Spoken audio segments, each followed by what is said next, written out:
Malawi boy.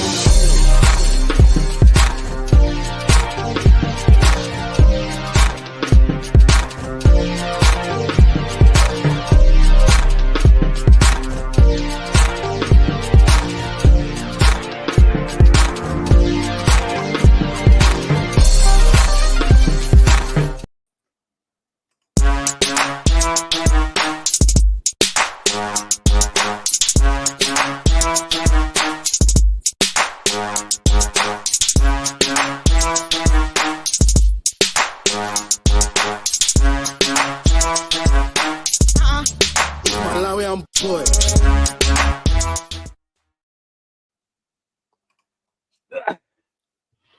What's good? What's going on, people? What's happening? Welcome to 5 Rounds. I am One Tally. We got Mr. Drew in the building, aka Moyo Panda, who seems to be plaiting his hair, I think. It's fresh. And we've got Mr. Ovie Too Nice, who was here and he's gone. So we started. And also we're on time. Huh? We're not even where's RB? Milk Flavor Soda says. RB should be here. We're on time, you know what I'm saying? So it's a Friday. For those who are in Ireland, Paddy's Day is on Sunday, so happy Paddy's Day, St. Patrick's Day in advance. I hope you guys celebrate. Please don't drink too much and all of that good stuff. Are you going to be telling that to Irish people? Not drink too much.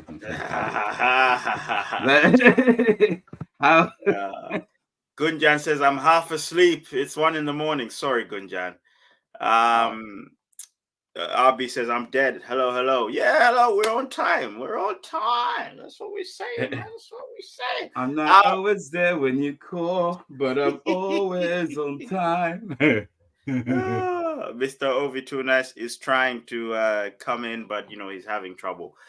We'll carry on anyway. Guys, this show,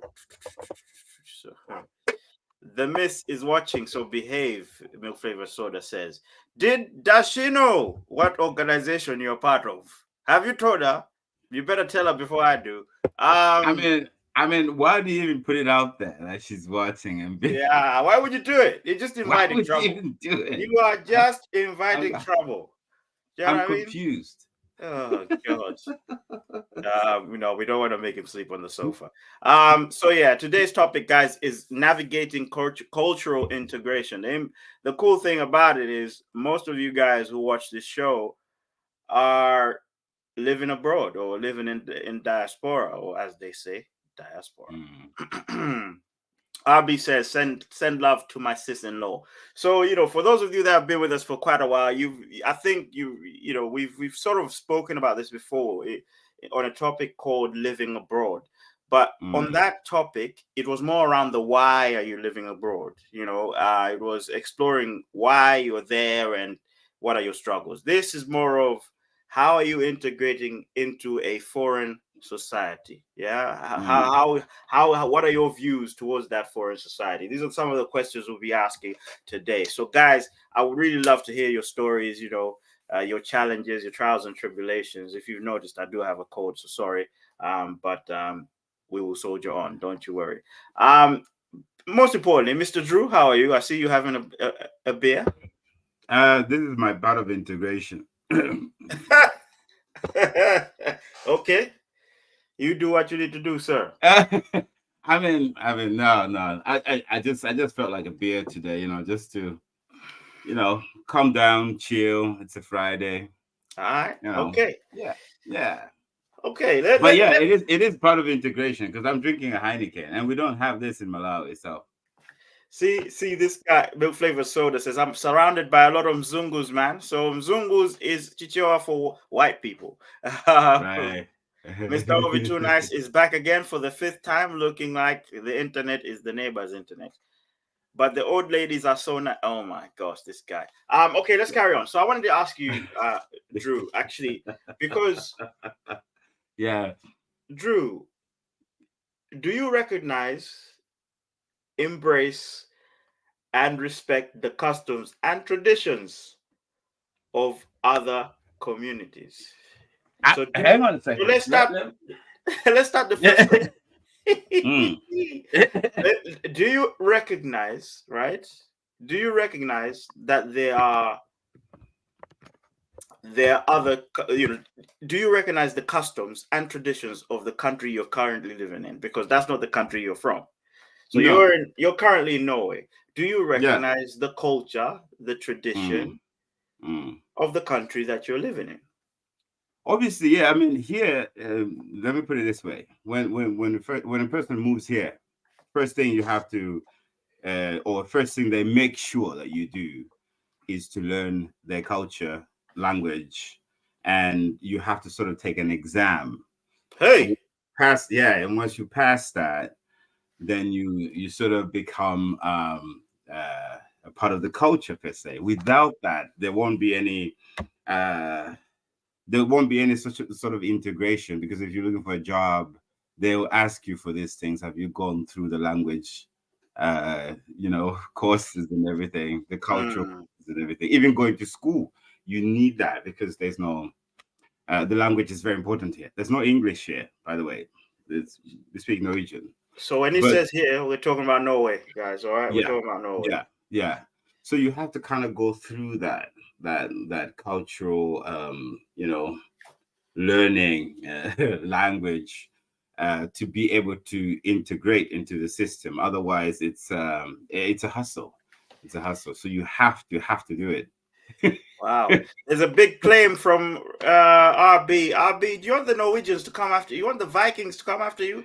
Apparently, what'd you say? What'd you say? Pretty bold from the leading country in chlamydia. Is this true? Is the chlamydia rates are high? It's not the leading. It's not the leading, but there's been rise in Oslo at the moment. That I can agree with. It's not the leading, but there's a rise in Oslo at the moment. So yeah. Wow. I mean, is there any reason why? Like, I mean, I can say one thing for it. And this is not even talking bad about anyone or anything. But there's also a sense of one night stands. Popularity. It's popular. Okay, so RB, actually, let's correct RB here. It's one of the leading countries. It's not the leading country. It's not the leading. It's one of. It's one of. I mean, it doesn't make it sound good, but it's still, shoot, not this one. You know what I mean? I'm sharing the wrong screen, am I? No, I am. Oh, sorry. So here, right? Yeah. Denmark is number one. She should get her facts checked. Right. Denmark is number one. Denmark obviously would be number one, because there it's even more intense with the one night stand situation I was talking about. I'm surprised Ireland is there. Is like number, what is it? 1, 2, 3, 4, 5, 6, 7. Number 7, Ireland. Yo, Paddy's Day, yeah. Relax, people. So Iceland, Norway, but it seems to be Scandinavia. Why is that the case? What's up with Scandinavia? What is it with this Scandinavian culture? You really recognize and embrace this culture, didn't you? Again, let me be frankly and honest. Like, someone can agree with me, but there are probably a lot of people watching this, and they can agree with me. There's a sense, not a sense of, but it's popular, or it's normal for a person to go out and drink and have a one night stand. It's quite normal in Norway. It's quite normal. It's quite normal. Watch the amount of people that are going to be applying to come to Norway now. Guys, just be careful. There is chlamydia out there. Did you see that guy? Did you see that guy who did a stand-up comedy? I think it was from England as well. He did a stand-up comedy to say, when he was in Norway, he had to learn how to ask a woman out, because the first thing is you have to go out and have a beer together, have a drink together, get drunk, shag, and then the next day maybe she can say, "Let's go to dinner."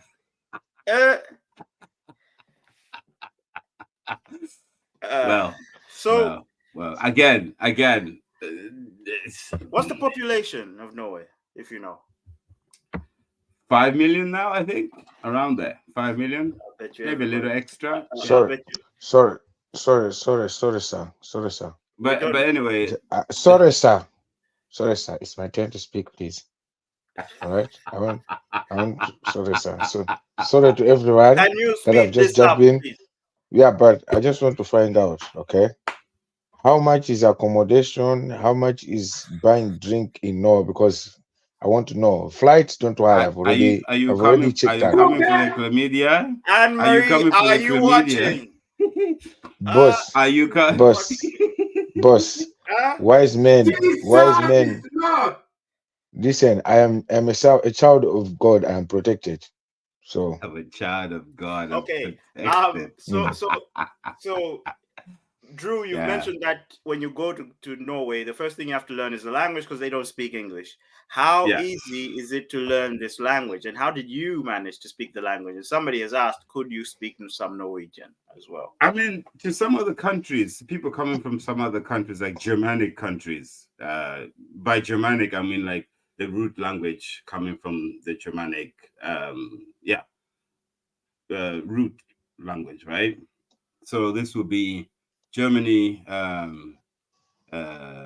Netherlands, all those areas that got Germanic roots, right? They'll have it easier because there is some similarity in the language, right? But for someone like me, someone coming from the US, for example, it is a difficult language to learn. Someone coming from England, for example, it's a difficult language to learn. It's not hard.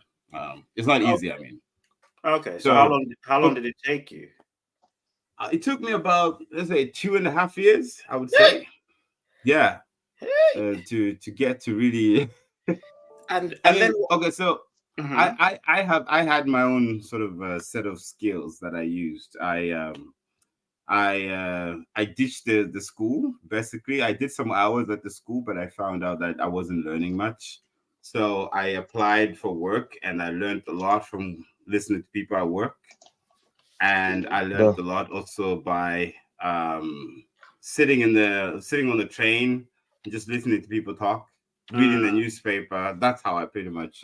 I did take the exam though, just to have it on paper because you need that. But yeah, generally I just learned from talking to people. So Milk Flavor sort of asks you, do you like it there? Oh, I love it here. I love it here. I love it here. It's cold, but I love it here. Okay. It's my second home. It's my second home. Wow. What happens if you don't learn the language? What if you fail the language test? What happens then?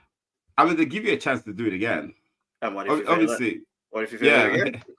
No, I don't think you can fail it again and again. I mean, it's manageable. You can learn it in the space of time they give you to learn it.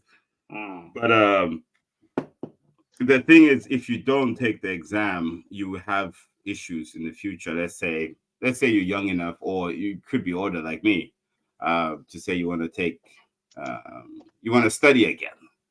So you could have problems because they won't admit you to any education institution unless you have that paper that you know the language. So it's a must. It's a must. So you have Some to. jobs. You have no choice. Okay. Yeah. Okay. So how easy was it for you to recognize the culture in Norway? You know, did you get there and straight away recognize what type of culture is there? You know, like No. What the traditions were. No. I'm from Africa, dude. I still have culture shock right now. Like, yeah, it's still but like how long you're there again now? I've been here now since 2011, 13 years now, going to 14 years. And you're still shocked. Yeah. Well, yeah. Well, Drew, Drew, the question is, right? Yeah. Compared to when you first got there, or let's give it maybe the first 3 years, were you able to see, okay, this is what Norwegian culture is? You know, were you able to recognize, okay, this is what the culture is, and if I am going to be part of a community like this, I have to understand this. Yeah, You know? if you say that yeah, if you put it in that context, yes, I was. In like 2 years, 3 years, I was able to like kind of, you know, get the idea of what the culture is about.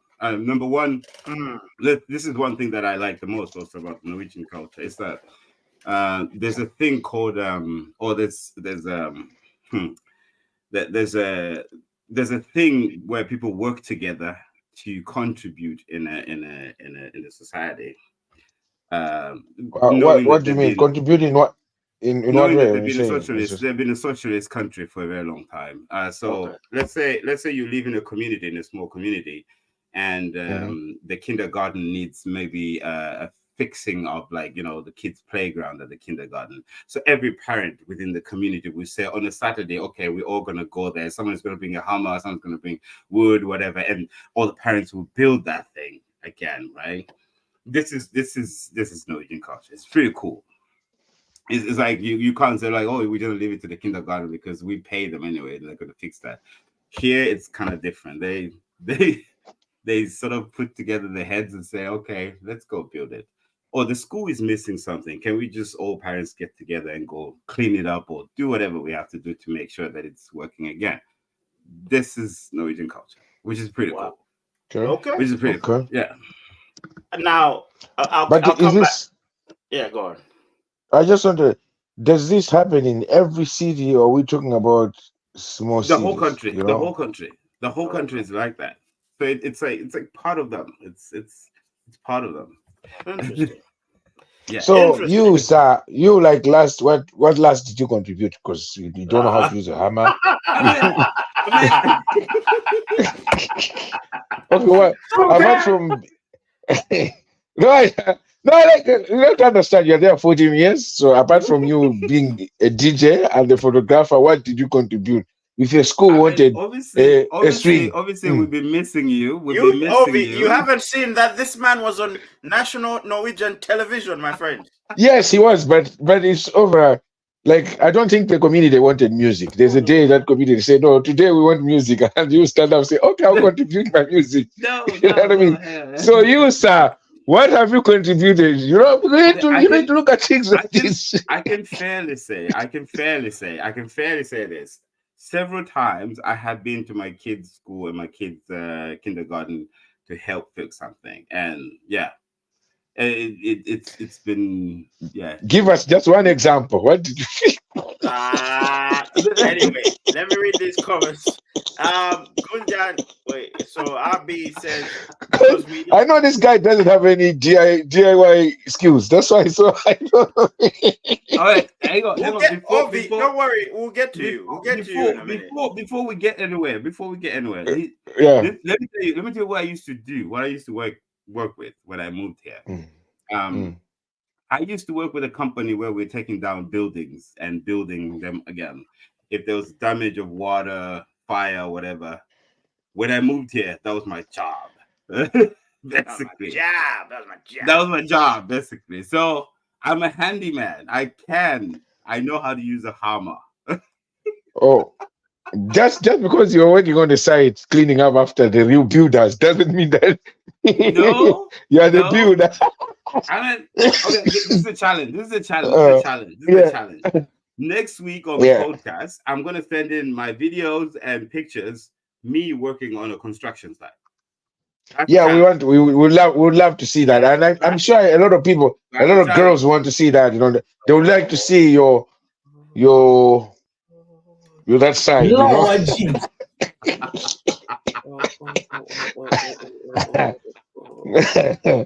Right, right on. Yeah, you can really read the comments. All right. Guys, if you're new here, make sure you like the video, please. The likes help us a lot. Yeah. So if you're watching us from YouTube, make sure you like the video. Of course, if you're watching us from X, Facebook, man, make sure you like the post, please. And if you're new, subscribe. So Mr. Okay, wait a minute. Mr. Ovie too nice. Now let's go to you. Did you, when you're in Ireland, right? When you moved to Ireland, did you recognize Irish culture? How easy was it to recognize as well? So did you think, okay, let's go 3 years down the line? Did you go, okay, I know what the culture is? Yeah, I don't think I really recognized their culture when I moved to Ireland. But maybe for the first even 3-4 years, and that's 100%. Because I was living in the city, if you're living in the city, for example, here in Ireland, in Dublin, I don't think you really see the Irish culture. And I know some people, yes, some people might say, no, I'm a cap, but 100%, it's you see some things that you think is culture, but I don't think it's culture, because I think when in the city, there's no one living the culture. Now, I noticed the Irish culture as in Irish culture when I moved out of the city, which is from the capital city, which is Dublin, and moved into the countryside. So You what know? was in the city? What culture was in the city? Was that like American Man, culture? well, I don't, you see, to me, I don't know, like, the definition of culture to me is something that you can say, you can put a print to them, to say that this is Irish people. Like in the city, Let's look it up. there's, to be honest, sorry, a lot in the city of Dublin, a lot is actually people that have come from different parts of the country. You know what I mean? If you're walking in town, like, if you're walking in town, you're gonna see more people from different parts of the world. That's just Dublin for you, and that's what it is, unless if you're living in certain. But let's look at it this way though. What is culture though? Because culture could be a lot of things. It could be food. It could be clothing. Two definitions. Yeah. So the first That's definition. The first definition is the arts and other manifestations of human intellectual achievement regarded collectively, or the ideas, customs, and social behavior of particular people or a society. I like that. I like the second one. Yeah, same. I like the second one. I like the second one. So I think with Ovie's point, it makes sense, because if you have a lot of people, it's the same as here in the UK. I think most people come to London first. And when you live in London, you never recognize British culture. Even though Buckingham Palace is in London, the king doesn't live in Buckingham Palace. But I think that's where it's different, because here in Norway, in Oslo, you will experience the culture living in Oslo. And living in all the big cities, as you would experience living in outside Oslo, it's kind of the same. Well, and it is kind of the same. The people here have kind of a deep rooted culture that everywhere you go, there is similarities. You won't be like, Oslo is a big city, but you won't be like, you won't notice any difference. Okay, they're deeply rooted to their culture, so you will get the sense that this is what Norway is about. For here, The thing about London, I think London, Dublin, Paris, if you go to those cities, they all look almost the same, because the figures are the same. And also the I guess the type of people you meet, similar, I guess, cultures, similar behaviors, if that makes sense. Everybody's in a rush. You're not going to get to learn people, because everything is just moving. You know what I mean? Nobody's gonna give you time unless it's your friend. But that's culture as well. Should we call that pop culture? It's city culture. No, it's just city culture. I think it's city life. It's not even city culture. It's just because everybody's just like, to me, that's what I'm saying. I know the culture, I understand it, but because of living in the countryside, because people are more chill, they have the time. They have the time to actually expose, show the real culture in what they believe in and what they like to do, rather than in the town. In the town in Dublin, the time you get to talk to someone is when you're sitting in the pub. You know what I mean? And that's it. And in the pub, that's there's the difference with here, though. That's the difference with here. Like I'm saying here, if you go to Oslo, you will find that people during now, it's skiing season still going on now. So even people in Oslo, living in Oslo, they will travel to the mountains and go for skiing. Like everybody will go to the mountains and go for skiing. That's a general thing. The whole country does that. There's also this culture of grilling sausages, right? Everywhere you go, it's there, right? There's a culture of making waffles. Everywhere you go, it's there, right? They're really deeply rooted to their culture. You can see it from anywhere and everywhere. Can I ask? Can you? Waffle. If we had to check now, the things you're mentioning, right? I don't know whether I should say, like, let's say waffles. Is it a food from Norway? Is it like the background style of waffles? I don't think there's a particular place where they started waffles. I don't know, but no, like, the way we say like a baguette. A baguette is French. You know what I mean? It's French. So Yeah, so I can't come like if you go to Ireland, everywhere you're gonna get a chicken fillet roll, which is made out of baguettes. So you can't say that's actually. Can I say that's their culture? They have to eat chicken fillet rolls because this thing is actually from France. You know what I mean? True. I'm just trying to find out. You know what I mean? Can you But can't here call that there's, the culture? No, but here there's sausages. We call them purse. Uh-huh. If you travel Okay, to yeah, but yeah, Norway, something at least like that. You know what I mean? Food. That's the food. It's everywhere. Like Yeah. everywhere. Purse. You have to. It doesn't sound. I hope it tastes better than it sounds, bro. You know what I'm saying? Oh, it does. It does actually. I'm a big fan, and you can get different kinds. You're a big fan of sausages, are you? Okay. I am. Okay, You're into sausages. Not in that sense. Not in that sense. Emotional, damn it. Jesus is Lord, man. Jesus is Lord. Why don't you do it yourself, bro? Sausages as in food. Let me read as this. In food. Let me read. Yeah. So Gunjan says people generally don't prefer languages outside of their demographic in some states of India. Why is that the case, Gunjan? Milk Flavor Soda said, had to learn to like owls when I got here because back in Malawi, if one landed on your house, it was a bad omen. I don't like owls. I still don't like owls. How many, in fact, show of hands, how many people think owls are a bad omen? Because, I don't think they're bad omens. I think no, I turned to like them as he's saying as well. You know what I mean? Like they're just a bird. They're just a bird. Nah, I'm sorry. Just... If I see or hear that creature, I don't want it anywhere near me. Yeah, but if you actually like, the only reason I understood is a bird because I remember someone had an owl, like a pet owl, kind of, right? And it's a certain type of one. But when I seen it, that's when I noticed. Well, it's just a bird, and we just turned it. We turned it. It's a bird that turns its head 360 degrees? There's so many weird creatures on this planet, dude. Like an owl is not like in the top 10. Yeah, in the top 10 bad omen. Weird creatures. See, bad omen. Bad omen, he says. And she's not African. Bad omen, I'm telling you. But that I'm gonna tell you something. For example, right here in Ireland, you're saying that's bad omen, right? In Ireland, that's not a problem. There's this bird. I'm trying to remember what. It's a tiny little beautiful bird, right? There's two different types of ones. There's ones here. Now, this is why I'm going into culture. When I say I understood Irish culture when I came to the countryside. For example, I've just forgot the name. The name of the bird. If they see this little bird fly by, they have to bless themselves twice or three times because it brings. Yeah, I swear to God. And it's absolutely weird that I'll be in the car, right, and we're driving, right, and this bird just go back, and you're gonna see. And that's culture.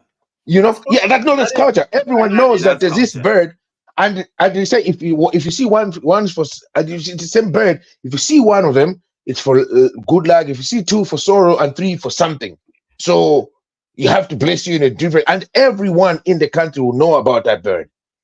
Okay. You know what I mean? So that's something that is, you know what I mean. For us, you're talking about the owls. For them, it's that bird.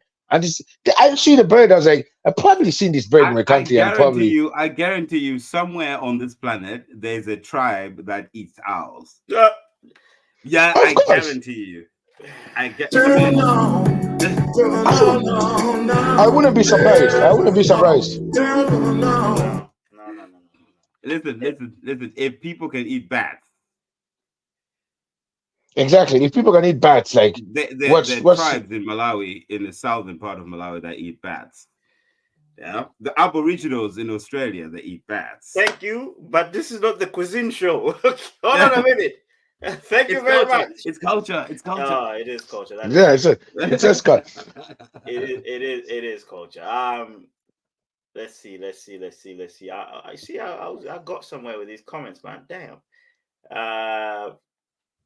Sorry, I don't really have a passion for this type of research. I saw it on the news. Oh, okay. This was about the chlamydia thing. Yeah.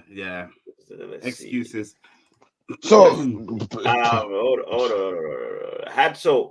Milk Flavor Soda said I had to. Okay, I read this one. RB said she's with Ovie. She's with Ovie about Drew not doing anything for his community. Milk Flavor Soda says, how was the integration as a black man specifically? That's a very good question. Ooh. So for Drew, I think for Ooh. Drew and Ovie, I guess. How was the integration as a black Ovie, man? do you want to start or should I start? No, you go ahead. You go ahead. You can go ahead. I mean, to be fair, anywhere in Europe, being a black man as an immigrant, the integration process takes a long time Oh yeah, because of what's this right word? Implicit bias, right? There's stereotypes. One of them. stereotypes, implicit bias. There's a sense of bias when someone looks at you from Africa. You get the feeling that you are judged based upon your history or whatever implicit bias they have in them about you. So it does takes a long time. You kind of have to prove yourself 200 times more than any other European who is an immigrant in this country has to prove themselves. You have to prove yourself that you're not just there for how do you call it? Like you're not a social welfare tourist. You're there to do what you love to do, and you're a capable person. You have to prove yourself 100 times. So that's been my experience. Even though things are starting to become more easier and easier now that I've gotten educated, I know what my passion and what my profession is, and I'm dedicated to that. But still, there's sort of a sense of you always have to prove yourself 100 times more than any other person. Now That's just a fact of life. let's flip it to now Malawi. Yeah, when somebody Yeah. comes to Malawi, how do you feel their integration is like? Somebody who is foreign. So let's say a white person or Asian, whoever. Oh, that's an easy integration, obviously. How so? How so? Because I think we as Malawians, as a culture, we always think we're smaller than other countries. We're less discerning than other countries. So when we have like a European person moving in, or there's this automatic thinking that, oh, they're better than me. I can learn more stuff from them than they can learn from me. But in most cases, we know actually something that they don't know.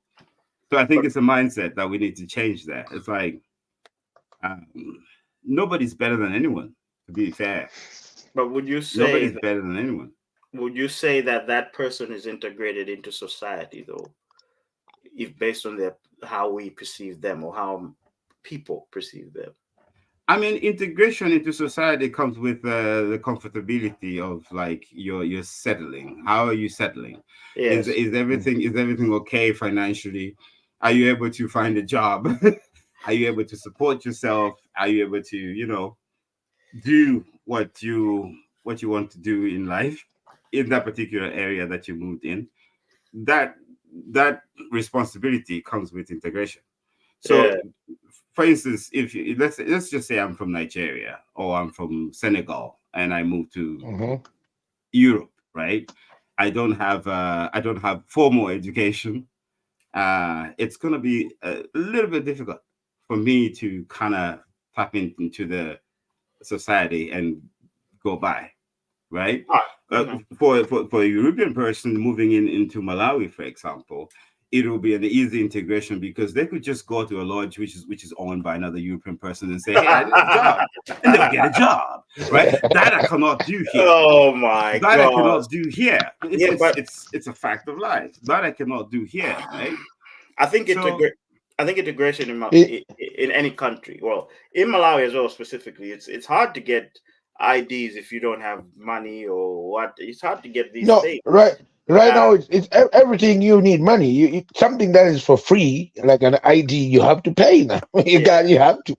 I think it's easier to get integrated into communities because we are community focused. A lot of things we believe that a lot of people can do it. So I think that part, race doesn't matter. I think in Malawi, you find that the pastors are white. They're not even Malawian.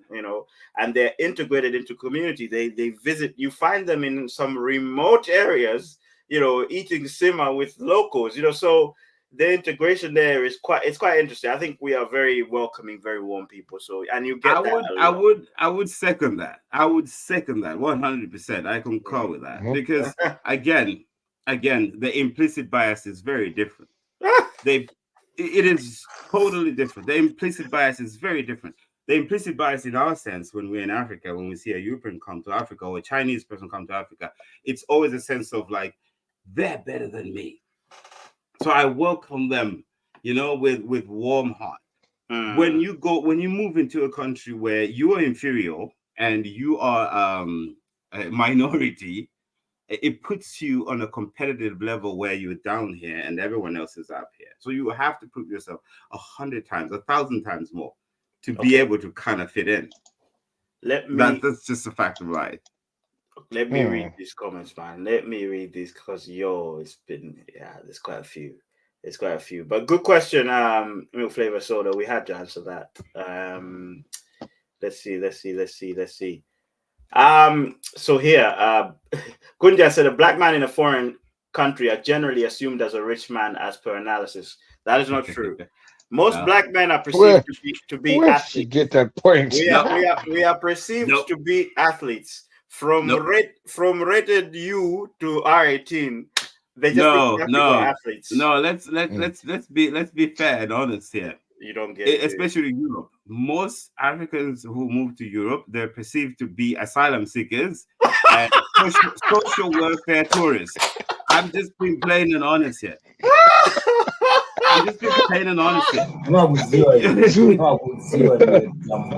Which category are you? Yes, the question you get, the normal question. You get it? If you don't get it, forget about it. And the obvious question you get is like, where you from and what are you doing here? Are you coming from a war zone country? Are you from Congo? Yeah. Are you from Somalia? Are you from Eritrea? Yeah, and it's really weird. I think it's weird on that point when people will say, "Where are you from?" and they say, "What are you doing here?" What are you doing here, right? Yeah, I think maybe if they could ask you maybe in a a polite way that, okay, what do you work as? Or I don't know, but yeah, when he just says, "What are you doing here?" it completely comes off like saying, why? You know what I mean? Like, you're not allowed to go to be here. You know what I mean? Okay, listen. I'm going to be plain and honest here. I've been told before, and this is the truth. This is as open as I can be. I've been told before that you don't walk like an asylum seeker. You walk very confidently. No, I'm being honest. And I had to stop the person and say, like, you walk like you've got a passport. How does an asylum seeker walk? And how does a person who's not an asylum seeker walk? Yeah. Because you walk very confident because you don't walk like an asylum seeker. So an asylum seeker walks like what exactly? What was he trying to say? You should have got more information, to say, look, explain to me. Like, I want to know, so I don't want to make the mistake and have that walk. Maybe I might be in the wrong place. You know what I mean? But that's stereotyping, though. Why would you want to lie? Like, an asylum seeker walks this way. What do you mean? What if some of them don't have legs? Does it mean they still have to walk? Like, I mean, yes. Come on, man. I think that was a pretty. I don't know that. Let's be honest here with one thing as well. There's not so many places that we've moved into Europe that have actually been associated with African people for a long time. It is only now that the group of Africans are actually, becoming less minority. Yeah. But in that sense, when they meet someone to say like, "Oh, you've got a degree in so and so," wow, it's like a wow thing. But I'll tell you, no word of a lie, right? No word of a lie. In Ireland, it's kind of which is really shocking and surprising. And it's not putting down Dublin, right? If you are in Dublin, there's more people from different nationalities, all right? Different nationalities. And yet the people that are from Dublin act like they're only seeing other races yesterday, okay? And they behave in a way like, you're like, come on, I'm sure in Dublin there's been Africans, there've been Brazilians for the past 20, 40 years before I came here. And yet you go to the countryside where you won't find a lot of different nationalities. People are more welcoming to try and learn that where you come from but maybe it's the fact that they haven't experienced a lot of different nationalities. Then they're more welcoming and they're in more enthusiastic to find out that enthusiastic that wow. Tell us what's the story there. You know. I would say something. I would say something about it. Can I say something? What did this guy? Huh? Can I say something about that? I don't want to turn this into a political discussion, but I'm obliged to do so right now because I find that very interesting in so many European countries as well. In the cities, you find that the people who are discerning, who have knowledge of things, they're more leaning towards the right wing, right? The right wing of Europe or the Western culture. The right wing of the Western culture dictates that every other person moving in, they're here to steal their jobs and basically to take over, right? While the people in the outskirts, people you call the villages or whatever, those are sort of leaning towards a different understanding of human society. And that's why you find that the people who are like educated and living in these towns or big cities, who are inclined to the right wing ideology, they're the ones thinking like, okay, who are these guys? What are they trying to do to our country? Are they trying to take over? This is just my point of view. I didn't want it to be a political discussion, but it's just my point of view. You're always gonna get that in any country, even in Malawi. You get that. You will have people who are like, "Hey, who are these people coming to take over? What's going on?" You know, you even get it from if you go back today, Drew, and you're like, "I came from Norway." They're like, "Who's this Malawian trying to act like he's brand new?" You know, like you like honestly. You know, when I go back to Malawi every time, you know what I do? Every time. And this is every time I always put on flip-flops. Every time I get off that plane, I'm wearing my shorts, I'm wearing my t-shirt and flip-flops. Okay. I get dirty. I go down low. I don't come back there with sneakers and Timberland boots. I don't do that shit. Nah. I go down. Man is obsessed with his flip-flops, man. Damn. I love my flip-flops, dude. That's a story and a half.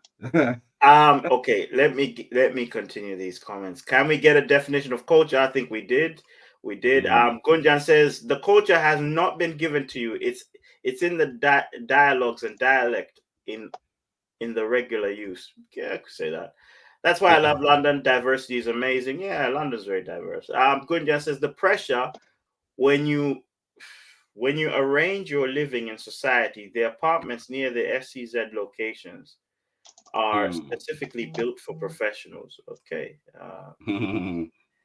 You got to have issues to trust Drew's food choices. Over 100% about the hour. Punjan says there are 28 states with so many languages, but you can't easily adjust to North India guy to South India guy. So what you're saying is even in India, people feel foreign in their own country because there's so many languages. Okay. I'm sure there is a common language, you know, money or whatever it is. I'm sure. Real Favor sort of says I was joking, by the way.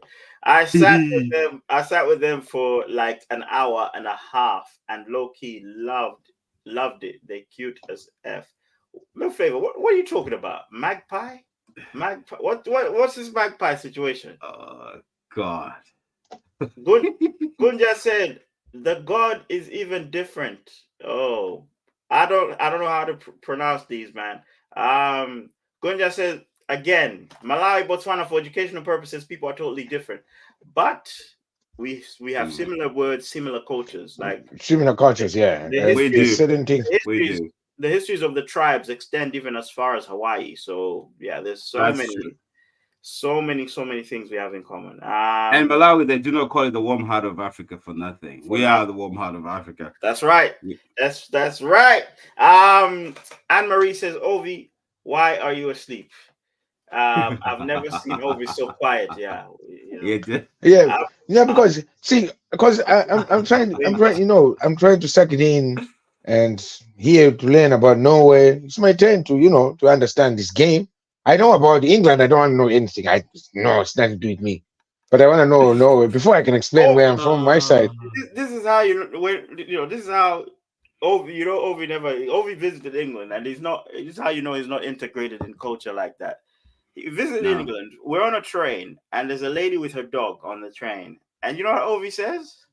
He's like, "Wow, I'd like to put that dog in a frying pan." I was like, "Are you bloody crazy?" Because you begin.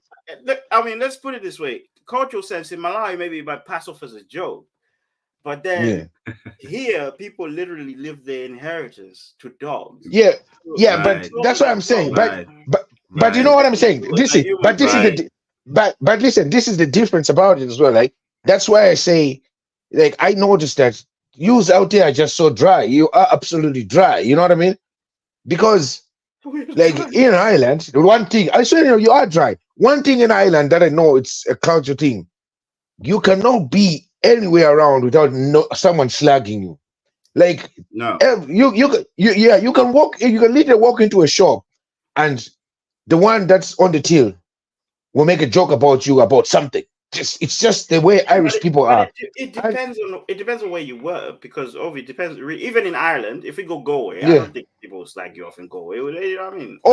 They will. 100% they will. And that's Galway's. When you're going to Galway, most places in Galway is countryside.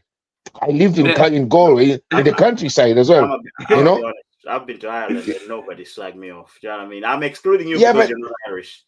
Yeah, but see, you've been to Ireland. Let's see, if you stay for like a long time, you're gonna realize it. If you ask all the guys, they'll tell you that even in work, like people just let off a joke in a certain way that I know. If in England, 100% somebody's gonna be offended to be like, oh my god, like you. That's what I'm saying. You guys are just dry. You know what I mean? You guys, I want you to look up this podcast. I'm listening to it a lot now these days. It's called How to Be a Better Human. It's a TED Talk. You've said podcast. This before, right? This guy. Yeah, but it's got massive archive of like different people that come on there. And one of the ladies that was talking on there, she mentioned something about this particular topic we're talking now, the implicit bias. And she's also she's first generation Nigeria in America, and she talked about how everybody, when they hear that she's Nigerian, they think of her as a schmuck, right? She's there for a reason. That's one word. Green. That's one way to think about people from Nigeria, but yeah. Right. But that's an implicit bias, so we should cut it out. Why don't you just meet the person you're meeting? I mean, even the Nigerians say that 9 out of 10 Nigerians confirm the stereotype. And that's true. And that's true. Some of them will even tell you like, my friend.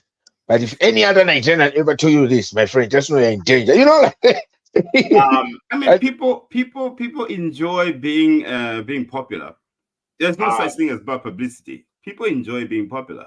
Yeah. So Milk Flavor Soda is asking me to move on with the questions, apparently. So Milk Flavor Soda, do you want me to skip the comments then? Comments, do you agree with Milk Flavor Soda? Should I skip the comments? Because we have covered 2 questions. One of them was about the language barrier, which Drew covered. Importantly, because we moved to Ireland, so Ireland's English speaking. But then again, the accent. How long did it take you to recognize the accent, Ovie? Do you know what I mean? No, straight away you recognize the accent. The accent you recognize it straight away in Dublin when you get in Dublin. But however, the Dublin accent is just, I don't know, it's just the real accent is like, guys, I'm telling you, anyone that was going to visit Ireland and you really want to understand their culture, you have to go into the countryside. Is when you're going to understand the real culture of an Irish person. Because in Dublin, they're living. You can find some guys that hang around with a lot of Africans, and the way they behave like Africans, but African white person. All right, so they don't have their stain of their culture. But in the country, you come in the country, you're gonna see that Irish people love farming.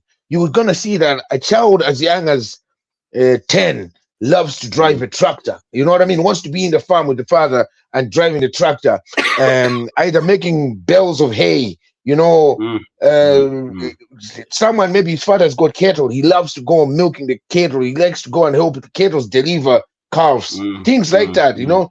They like to cut turf. Turf is, I've never heard in our country, it was like it's not coal, but it comes from a pit, it comes from the ground. But this, you can only see this in the country. You never see in Dublin. You never see. The question is around You know. language barrier. I know they speak English, but they will have different slang. They will have different ways of saying things.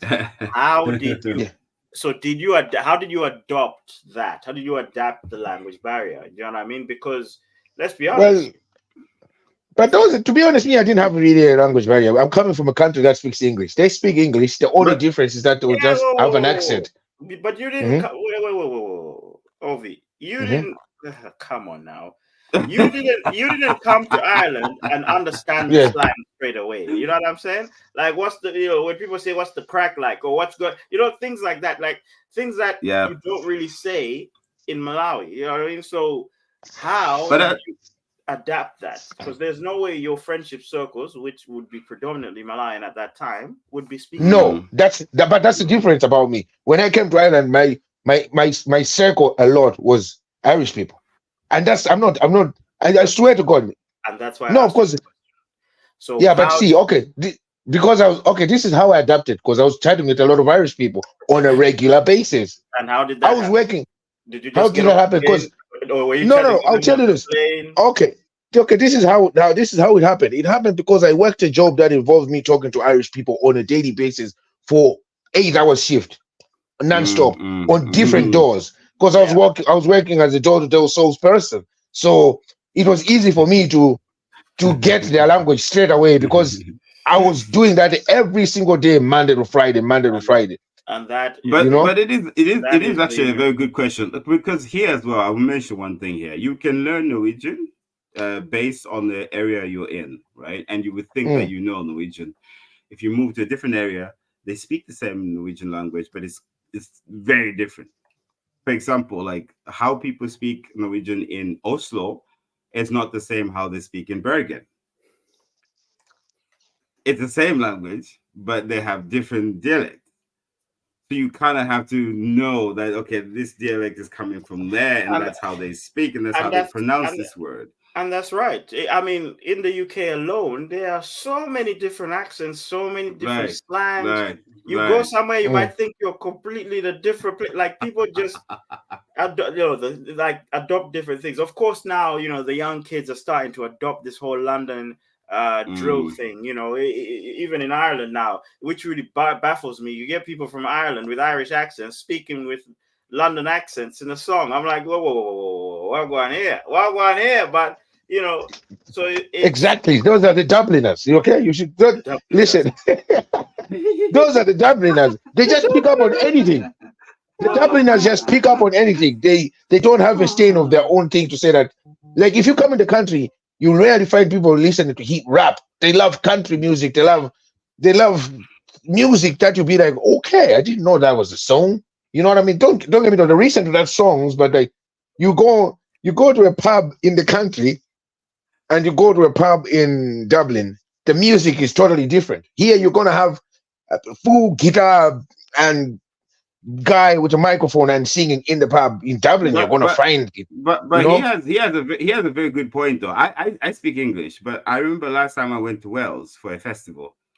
I couldn't understand a word. But they were speaking English. They also speak English though. They speak English, yeah.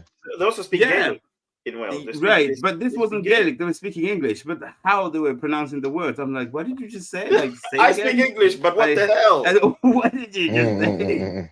And you only notice this when you speak to someone who's just coming to the country, right? And you start speaking normally, because when you hear in your own voice, you don't notice the change. But you speak to someone like, hey, slow that down. What did you say? You know what I mean? Because in memory, those people have different memory of how you pronounce things. So, Ovie, I'm glad that you mentioned that it was because of work you had to adapt quickly, because for you, it was make or break. You had to learn. Yes, if I couldn't, very by knocking on doors and knocking doors. No, you had to, because at least if I didn't, then my job was gone. You know what I mean? I had to get everything in as quick as possible. But you know what I mean? And I remember those you had, and in best way as well, I can say, there was one of my bosses. His name was Kieran. He always made sure of me and Victor, because both were from Malawi. We're the only two lads working there, and he kept on teaching us all these words, certain ways of talking to Irish people, in these different ages, and these little tricks, like which kind of really helped. Okay. There's a saying, how you know someone is not from that area, even when they're speaking the language like fluently, you have to piss them off. When every person is pissed off, the natural accent of how they speak comes out. Oh my God. Yeah. Have you ever pissed off a Malawian parent who can speak English properly, and then they get pissed off, and then the Malawi English comes out? The real one comes out.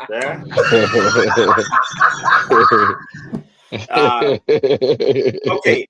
Now, based on what you've said so far, have you been able to build meaningful connections? How easy was it, or how hard was it, and what did you have to do? So, these meaningful connections, I'm talking about support networks. I'm talking about friends, real friends, and stuff like that. So, you moving here, have you been able, since you're saying you've integrated, Ovie said it was easy for him. Have you been able to build meaningful connections? Yes, by this far I can say yes, I have built really good, meaningful. This is why I'm calling Norway is my second home.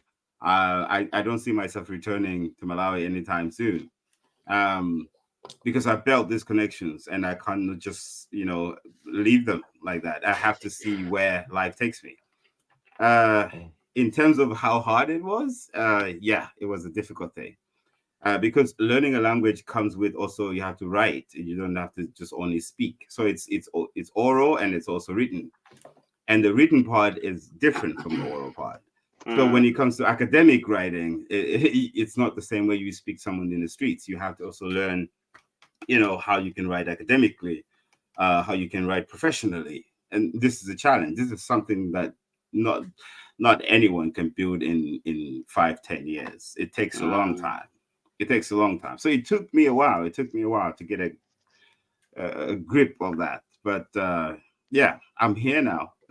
I'm here now. Okay. So, yeah. You're here for the social, so you're there to stay. What about you, Mr. Ovie Too Nice? Have you built meaningful connections, and if so, how? Right. Obviously, I would say I've built meaningful connections. Yeah. Mostly, man. To be honest, here I think it's most connections will come from starting from work, and because I'm an outgoing person, so I'm easy to talk to a person. I'm the one who starts the conversation. That's the best way how I manage to. I would go into a pub, and as I said, when you're out in the country, everybody wants to chat. Everybody wants to know what you're doing. So if you start a conversation, you'll be talking there for the whole day. Before you know it, you're 16 pints down, and somebody's telling you want to go to a house party. You know what I mean? And you only met this guy the first day. And as well, myself as well, because I'm blessed with the jokes. So it was also another way how I managed to build a communication. Because I would sit there and I'll be... Huh? But Ovie, let's say something about you though, as a Malawian though. I think Malawians, we're very social people. Do you agree? Yes, that's how we're very social people. We're very social people. We're very social people. To be honest, I'll tell you one thing. To be honest, here, no one would talk to you unless they have 1, 2, 3 beers. Then people start talking to you. You can't just walk up to someone and start talking to someone. On the train or whatever, everybody's in their own world. Everyone's in their own little world. But at the bar, if there's 1, 2, 3 drinks, then the conversation starts to flow. But we as Malawians, hey, come on, you go to the market and you just say hi to someone like, hey, hello, good morning, how are you? You don't even know that person. We're social people. Drew, you're correct about that, but sometimes after the 2-3 drinks next day, they don't know who you are. They'll act like you never. You're making mistakes with girls. That's why one time. It's not just girls. But my question here is, have you built meaningful connections? I'm not talking about people that laugh at your jokes. I'm talking about no, but of course, but because of that, we build a meaningful connection, because I think we need to look at the definition of meaningful connection. I really do. yeah, but meaningful can mean meaningful. Yeah, like people that ended up in that way because we built that friendship from that time. Today, there are people that they're meaningful to me in a way. Let's say, for example, if they would be part of my life, you know what I mean? There would be this. If they wouldn't exist, there's something that I would say, oh, geez, this person is no longer there, because maybe either they're there for you when you're going through something in your life, you know, they're there to support you. You know what I mean? That's what I mean. That's a meaningful connection. They can probably help you financially if you are stuck, or you know, things like that. That's meaningful. That's a meaningful connection. If you're lacking something in your life, it's the same like in Malawi. You can have certain friends where you're more like call them your family. You know what I mean? You can walk into the house without knocking and say, sit down on the couch, have a cup of tea, or have. That's a meaningful. They're like your family. You know what I mean? Can you do that in Ireland though? Oh yeah, 100%. Someone's house. Up 200%. I've got friends where I can walk into their house at 11 at night and sit down and have a chat. You know what I mean? I can go to their house, let's say even like, for example, I've got friends where maybe their wife or missus will be home. I can go to their house at any time in the afternoon, even when they're not there, and have a chat with their missus, maybe say hi to their kids and all that. You know what I mean? That to me, that's a meaningful connection of a friend, or you know what I mean? Okay. Fair enough. That's what I'm saying. People in the countryside in Ireland, they're those type of people. They're more welcoming. That's why I'm saying when you come to Dublin, there's no way you can in Dublin. There's no way something like that will happen. What you guys are saying is what you have to do is take these people for a drink or tell them a joke. Okay. But you've asked me. Yeah, you've asked me. That's both of you said the same thing. Both of you. Yeah. It means no. But what you're forgetting is you have asked us, Ovita, how did you build it? How did I build it? How did I build it? No. Am I lying? You have asked us, how did I build it? That's how I built it. I built it by meeting people in social places. You know what I mean? Let me rephrase what I said. I said Malawians, we're very sociable people, in a sense that you can say hi to anyone at the market or on the streets. Just say hi, hello, how's it going? How's your day? It's a normal thing to do. On the other hand, here it's almost impossible to do so unless there is alcohol involved on the table. Absolutely, man. I'm sorry. Right? I'm gonna stop you there. I don't think it's alcohol necessarily, unless. Oh yes, it is. Unless there is something in common, a common goal. So, for example, in the UK, the people are passionate about football, right? So people will talk about football from Monday to Sunday. The minute you identify as a fan of British football, all of a sudden you're part of the culture, you know? So So this is without alcohol. That's not here though. Yeah, but are you telling me? Okay, are you telling me? Okay, let me ask you one time. Let me ask you. These are one of the things. Can you sit on a train? Can you sit on a train and out of the blue just start talking about football with someone else? Or can you sit in a pub and start talking about football? Don't make me expose you right now. You sat on a train and spoke to someone, and they literally looked after you and said, "Make sure he gets home fine." And this was in the UK, so don't even start. But why? But why did I speak to them? I don't even know. Why did they say make sure this guy gets home safely? Was he okay or was he intoxicated? This guy was worried. Exactly. You know what I mean? Listen. I know. Living in this country for 12, 13 years now, I would not sit on the train and just start rapping to someone. Yeah, unless it's just not. Weird. It's weird. I would look weird. I would look very weird. And that's why I'm saying that there is. But when it's like National Day celebration, everybody has tips here and everything, I would do that because but you guys we're meant to be giving insight into things, right? Yeah, but we're doing.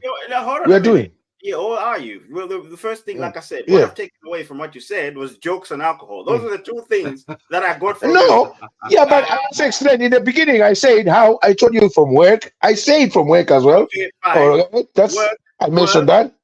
Work and bad jokes and absolutely most of the friends that I've met myself, it's either from work or I went into a pub. I met this guy. I started talking to him. They became my friend. Oh, another day we have a drink. Oh, then I meet another person. Oh, what do you do? I work here. Oh, look, I'm looking for a job. Let me get you a job where I'm working. You know what I mean? That's about 80%. You've been on the public transport in Malawi before, on a minibus, right? Yes. Let's just say from Blantyre to Lilongwe, somewhere. Yeah. You will be in that minibus, yeah? Nobody knows anyone. They're not even any relations. And the conductor coming to collect money. Maybe someone will start saying to someone a story. And the whole bus, maybe 30 people on the bus, they will all comment on that story. And they will all start talking and laughing. What if I told you that I have commute like for 3 years from where I live into Oslo for 3 years. And you sit on the train and it's all quietness. It's all quietness. Right? There's a difference. It's not a distinct difference. Let me tell you something. It is, though. Let me tell you something. This guy Moses is my witness. There was a bus that we used to take from London, from central London to home, right? And we'll sit in that bus and start busting jokes. And all of a sudden, people start joining us because we're busting jokes. Like me and him going against each other. People start laughing. Then we start talking. So you can do that. You can. Do you see that the center of that story is you? I'm Malawian. Yeah, but like I said, but people didn't join the conversation because the center of that story is you. But your point, wait.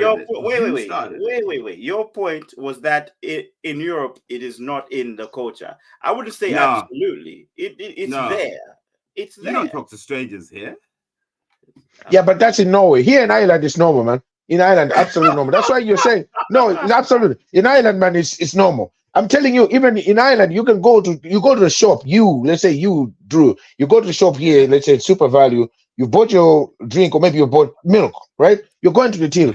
The one on the till is gonna chat. Is gonna chat to you as if you've met before, and it's normal. You can't.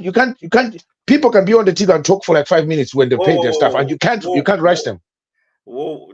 See this Abby's like the essence of the story was you and Moses were drunk, so you just proved their point. Well, no, exactly. It's not always been when we were intoxicated. Sometimes we're not intoxicated and we just be busting. I remember you saying that people said, make sure this guy gets home safely. And that was Ovie. That was Ovie. When someone mentioned something like that in that context, someone was intoxicated. Like you're telling me. Are you telling me one time? Are you telling me on a normal day in I don't know in Norway? No, I actually ask you in Norway. You're telling me in Norway if you got a train or you're getting a train and your train is 2 hours, you're going to another city.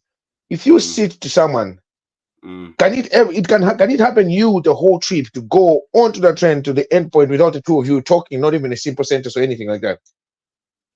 If you don't know someone, you don't talk to them. Why do you talk to them? So here's Milk Flavor Soda says he doesn't drink and make friends with people or talk to people. He plays basketball, something that's not common in the UK, but I'm sure he makes friends through that too. So like I said, there's always things to do. You guys are saying that like, almost as if you have to drink to make friends. No, but for us, that's what we no, maybe perhaps I enjoy to go and sit in the pub, have a few drinks, my mates, and you get to know people. I enjoy that. You know what I mean? Someone will say I enjoy to go take a long walk at the beach. I don't enjoy that. I find that very stupid. I say no, I ain't go walking on the beach because you know what I mean. That's what I enjoy. That's how they make friends there. You know what I mean? You know what I mean? Somebody will say no, I prefer. You enjoy taking a walk at the beach? No, I'm saying some people would say that. Some people would say that, but for me, I don't. I find that stupid. You know what I mean? He said it again. And somebody is gonna go walk on the beach. They're gonna make friends there because they have something in common. I go walk on the beach. I don't find that stupid because Malawi wasn't on the beach, and I always walk. But if I'm going to the beach in Malawi, I'm not going to walk on the beach. I'm drinking and I'm going to swim or I'm going to do something like that. But I am going to take and swimming. Yes. I'm there to have fun. Listen. Okay, because first of all, I cannot say I'm going to go to the beach to lie down there and get a suntan or something like that. No, that's rubbish. That's a lie. So I'm going to the beach because I enjoy the sun, and then I enjoy the water, and then I enjoy to party with my friends. Simple and straightforward. Yeah. Yeah. Okay. Eh? Okay. Look. Fair enough. Fair enough. Yikes. Can you swim, Ovie? There's the question. Can you swim? No, Good I know, question. and I am absolutely a good swimmer, and I can swim very good, actually very great, very good. The only thing is my endurance is very bad. You know, like my fitness that was low because I know this because I had actually gone for a test recently for lifeguard, and my fitness is the one that let me down. Everything else is good. I swear to God. Guys, if Ovie was your lifeguard, would you think he's gonna save you? That would be ideal. I can save your life. Oh man. I mean, I love the contradiction there. I love the contradiction. You say you can swim, you're a very good swimmer, right? Yeah. But your problem is the endurance. Yeah, like no, so listen, this can endure a long distance. But that was the problem. Right. See, I used to do that, right? And I didn't go swimming for a long time, guys. And I'll be honest with you, I've been swimming like I didn't go swimming for like maybe 2 years straight. You know what I mean? I never touched the pool. Right. There was a time where I was going to gym all the time, and I used to go swimming. I was really great. My fitness levels were very high. Right. So after 2 years, right, I was like, yeah, man. And I went one day to the pool gym. I did my laps. You know what I mean? I was like, yeah, I think I can handle that. You know, I only did 3, but that's after 2 years. I'm like, yeah, I can handle that because I was going for like a lifeguard kind of test. You know what I mean? I was like, yeah, I think I can handle that. So I went. I did everything. You know, I went. Like there was a few things I had to go. About no, I can say 30 meters, 30 meters back and forth. You know what I mean? Abby says, Ovie, your only chance as a lifeguard is if you're one of the lifeguards at the Olympic pools. No, the Olympic pools are not. The Olympic pools, they're deep. You know, the deep end is. Wait a minute. Wow. But they're too long. They're too long. That's the problem with me now. Like I can't swim a longer distance. I can swim at the deep end, no problem. But it's there to keep on going because the last test that I failed was you had to do fucking laps back and forth, 5 each backstroke, and I did 1, 2, 3, like out of 12. I'm supposed to do 10, and I did 4 of them, and I just ran out of breath, and I just told her, I said, "This is it." Like, are you sure? Right, you have to breathe. Okay, so that's Take it back. Olympic pools are like 2 meters deep. Is that it?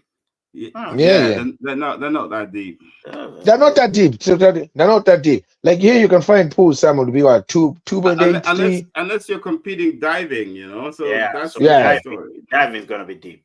All right. Let's see. What's the longest you've dived though? There's a thing about I've dived the highest. Oh, the highest. The highest. The highest. The highest. I think the highest. For me, I think the highest I've done is Duelan Karamba in Mulanje Mountain. That's not too high. I think so. I think 3 meters. Huh? No, that's more than 3 meters, man. That's on top. That's on top of that big, massive rock, and then you go into the waterfall pool. You guys are digressing too much. Look, Milk Flavor Soda is trying to steer the conversation. I mean, Milk Flavor Soda, in case you haven't figured this out, this is a podcast, by the way. Do you know what I'm saying? It's a podcast, so it is discussions, right? Let people pretty speak. much everything. Damn, man, what's wrong? This guy today is like the choir master. It's like, get guys. No, orchestrating everything. You know why? You know why? He's trying to impress his integrated family over there. You know what I mean? I feel what he kind of do, cuz. Don't make me cook you, fam. Don't make me cook you in front of your family, boss. You know what I mean? I'm gonna make your family hate you in 5 minutes, fam. What you talking about? This guy went missing for 5 episodes, and now he's calling the show. Who the hell does he think he is? You know what I'm saying? Who them think you are, man? Who you? Yeah? Francis, you want us to make you cook? We're gonna cook you, What fam. the hell? Oh my God! My God! Jeez. Okay. I trust you. A man who's in a certain association knows how to go missing because they only last for so long. But anyway, right. Jokes on you. The dog hates me. Well, there you go. Well, there you go. Right. Back to what I was saying. Back to what we were saying. Like, have you made meaningful connections? If so, how? I think on my side, it's quite difficult. But how I made connections was friends of friends. So coming here, I think the best way to make a meaningful connection was through a friend. That was the best way for me, because if you have a meaningful connection with an existing friend in the country, it's a little bit easier to relate because you have the same sort of interest and all of that. But there are also other people from other cultures that, because sometimes meeting a friend of a friend might mean the high chances is you're meeting someone from your own country. So I think what Ovie said, I agree with that. The work setting, I've never actually met a meaningful friend in a club or a pub. You know what I mean? It's never happened, because when I'm drunk, normally, you come up with shite. You come up with shite. Who's having a meaningful conversation while they're drinking? Do you know what I'm saying? I have made a lot of meaningful conversations with the club, but also my job also requires me to meet people at the club as well. So there you go. You see what I mean? Yeah. So for me, it's normally through, and it also depends how you connect with people. You know what I mean? For you guys, you connect through drinking and cracking jokes. You know what I'm saying? Well, okay. How do you connect with people most of the times? How do you connect with people? Listen, if it's not from work, if it's not from work, well. I think for me, the highest chances are friends of friends, because, and also through gaming, I think I've met a lot of good people on gaming platforms, because as I'm gaming, I'm actually speaking to the person and we're having a meaningful conversation. Because I think a lot of people think when you're on a game, you're just sitting there going, oh, look at this. Oh, but we've spoken about a lot of things. This is how this podcast started. We always repeat this, the George Floyd thing, remember, and we always have mixed people in there. There's a group chat right now where there's in our group chat there's like one or two white guys, and we're sat there talking about the whole George Floyd thing, and I'm thinking, bro, these two white guys are thinking, the white guilt that must be happening right now. Yeah. They should have been sitting there like, these homies are about to kill us. Exactly. You know one thing I just realized just now, like, I haven't changed my strategy in making connections, friendship or work related. I haven't changed my strategy. I just moved places. The way I was operating in Malawi, it's the same way I'm operating here. Work-wise, like, I'm a hustler. I don't play around. If I know that I'm gonna get my coin over there, I'm gonna get my bread over there, I'm gonna go on that door and go. Here I am. So what you gonna do with me? Strategic, right? moves.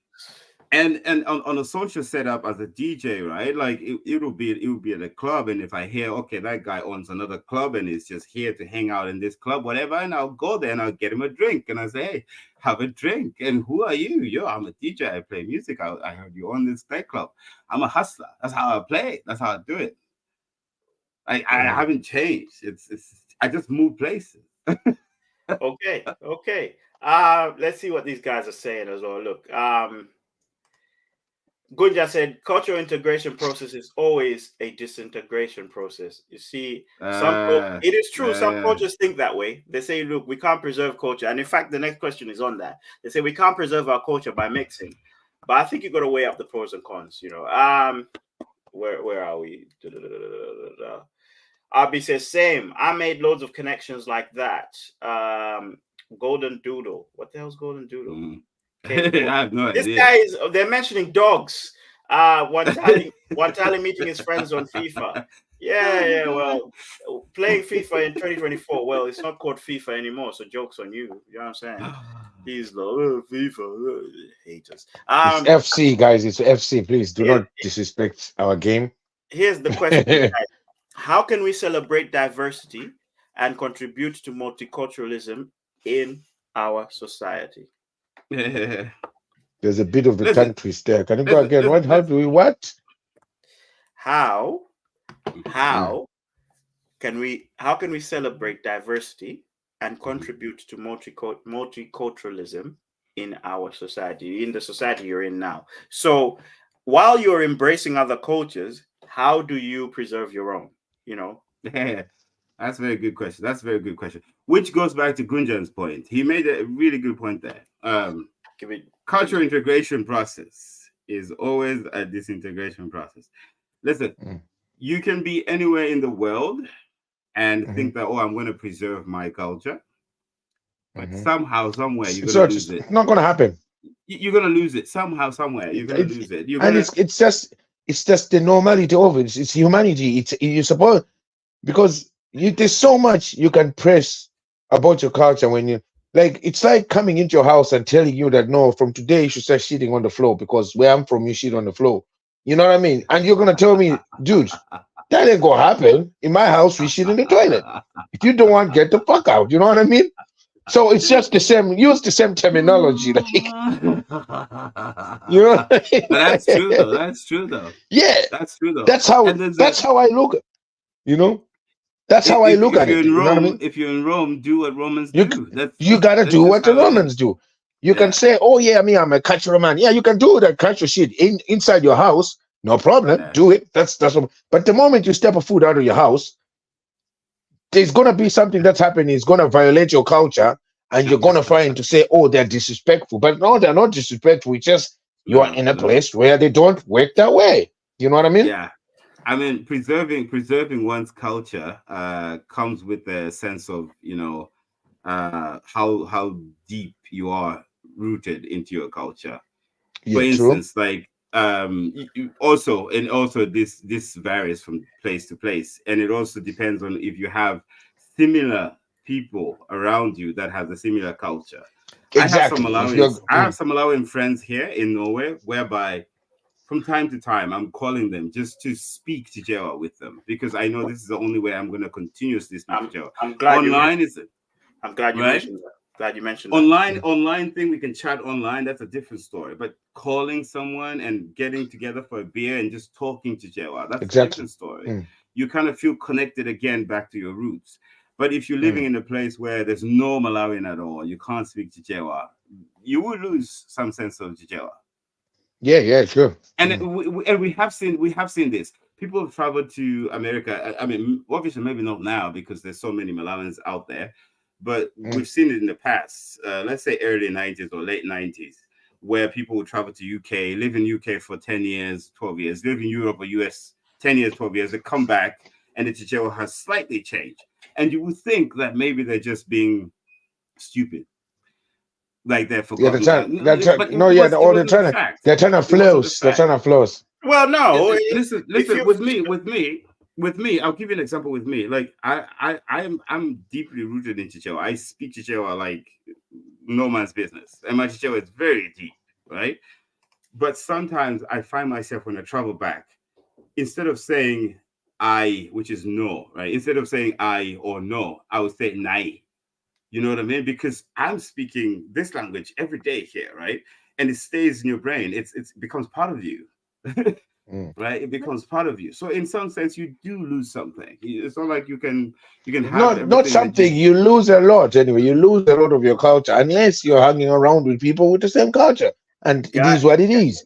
Guys in the chat, I want to know how you do it. How do you maintain your culture whilst also adopting or learning other cultures? How do you guys do it?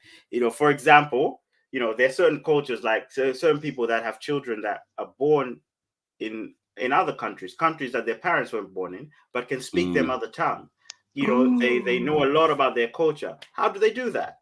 So if you guys know in the comments, let us know, because Ovie, you're saying that the longer you stay somewhere, the more you forget. Yeah, but see, for me, what I say, like the reason why some of them can they can be, for example, in the UK, you've got some Nigerian cultures, they've never been to Nigeria or never born in Nigeria. But you know why? Usually you notice that they can speak the language, can cook the food, they know the ceremonies, and even they can dress like a Nigerian. Of course, but can you tell me, are both parents from Nigeria, or is one from England and one from Nigeria? I mean, the question. That's where you should ask the question. No, the question is, how do you preserve it, right? That's okay. So even if one parent is from Africa and other parent is from the country from Ireland or whatever, you can still preserve the culture. I'll give you an example. I'm not to a certain level. I'm not saying I'm the perfect example. I'm not the perfect example, but in my previous relationship, we had like 2-3 days in a week where I'll make them nsima. And Of they course. reach a point whereby they have to eat the nsima. Because Yeah, but that's not. to me, it was more like, listen, this is what I ate. This is my culture. You learn it. No, but it's not culture. I don't think that it's a culture. No, That's just a staple food. is culture. It's culture. Food is culture. 100% around culture. When do people drink culture. toba in Malawi? When do people Huh? When do people drink toba? Toba is a local sweet beer from Malawi. When do people drink it, Ovie? Well, whenever it's available at a wedding or at a funeral or something, you know what I mean? I'm glad you mentioned wedding. The second is wedding. Normally, it's Mm. weddings. You drink. It's a celebratory drink. You drink it at weddings. So it is part of a culture. Yes. You know, it is part of a culture. So whether you drink it anytime, that's up to you, because you're long ways. We're just long ways. Because I know my mom would stir that shit up any day, anytime. You know what I mean? Now, and you just know, you just come home. Oh, I'm cooking toba. You're like, yeah, that's what's up. Now let me tell you how food is part of culture, because when you go to the authentic origins of said food, they have their own methods of preparing it. For example, the Chinese have their own way of preparing their food. They use more herbs than they do spices. Do you know what I mean? So then you go towards the Indians, they use more spices and herbs. So, and also they have their own methods. That the Japanese normally boil most of their food or steam it. You know what I mean? Certain places do things different. It's part of their culture. They adopted based on the environment and made it a tradition. So you can't just say, food is not culture. Come on now. For us, like eating gumbi, that's culture, yeah. It is culture. It is culture. It is culture. Insects, eating insects, pretty much. It is culture. Yeah, it is culture. Here. Yeah, go on. Go on, sir. Here they eat what you call it, the heads of the sheep. They boil the heads of the sheep and they eat that. It's culture. They Jesus is love. It's true. When you come to Norway, you have to try that. You have to try that, and it's very delicious too. You have to try that. No, that doesn't sound anything delicious. There is also rotten fish. Rotten fish. No, we eat rotten. Dried fish is pretty much the same thing. Okay, which is culture. Yeah. That's no that one. Yeah, that's from if you're mango yao. That's fish is just. It's just sting, like, There's also family. So there's also family culture. McFlavor sort of says. What's his name? Cornelius said it depends on who wears the pants in the relationship when it comes to preserving the culture. RB said, but that's more like enforcing your culture on your kids, Drew. You can let me respond to that. You can let me finish. You can teach them the language, the history, so on and so forth. They don't need to eat what you ate if they don't want it. Let me respond to that. I'm going to respond to that by saying, like, the only way I can teach them my culture is they have to try the food that I eat. And if they get a chance to travel to my country, this is the food they're going to eat. And if they don't get a chance to try that food, when they come to Malawi, they'll be snobs. Okay, let's go back to historic times. How did we preserve history? How has history been preserved? By making the kids do what you're doing. Through education and literature, right? Isn't that education? Listen, how is a kid gonna know? Listen, every kid when they're born, they're not born liking food. That's true. So now if we come back to this, Drew, the food, one day people might stop eating sima. Yeah, let's be honest. One day it might happen. I'm just thinking. No, that's not possible. I said it might happen. Forget about that. Okay. Forget about that. Hold on a minute, guys. In Malawi, what do we depend on for maize to grow? Rain, right? What if it stops? Okay. Because no way. Now, listen. Greta, guys. Look at this. Can I ask you this? Okay. No, listen. One time you hate Nsima, right? Does it mean you don't preserve your culture? This is not coming exactly. I'm probably more Malawian than you, Ovie. But No. I love Musima. I cook Musima. That doesn't make you because a it's better your culture. Malawian. It doesn't Because make it's your you a better- culture. Doesn't make you a better Yeah, but I'm just Malawian. saying you had Nsima. Does that mean that you don't preserve your culture? No, here's the part I need to tell you, right? The thing that preserves culture, right? Like I said, is almost the same as what preserves history, literature, and education. For me, my culture is embedded in me based on the stories told by my father, his father's father, the grandparents, and all these things. So me living in those stories based on similarities in me make me promote my culture because I now believe let me speak to you, Wantali and RB, on this matter. Let's look at people who are still practicing what you call this cutting off the foreskin. What you call this again? Jando. What's the circumcision? Circumcision. Jando. Why do you guys always go about the wild thing? No, I want to answer the question that's in play right now. Okay. Do you think those kids at some point they wake up and want their foreskin cut off? No, they don't. But guys, but the definition after a while, listen, I'm not circumcised, but after a while, they will start to learn that this is how my culture is, and I want my kids also to go through the same process. True. Circumcision is not culture. It is culture. It is culture. It is culture. If you go to Ayao, their culture, everyone else that is Yao has to be circumcised. And it's not you can't say no about it. Now, guys, it's a bit. This is a bit dangerous. This part here we're talking about. No, it's not. Circumcision is culture. Hold on, because it's one thing trying to say that having something physical means you're part of a culture, right? Because look, of course, we've heard about the stories of the village testers. Yeah, the people that have sex with people's children. Right? Mm-hmm. Yes. To say open the gates. You know what I'm saying? Yeah.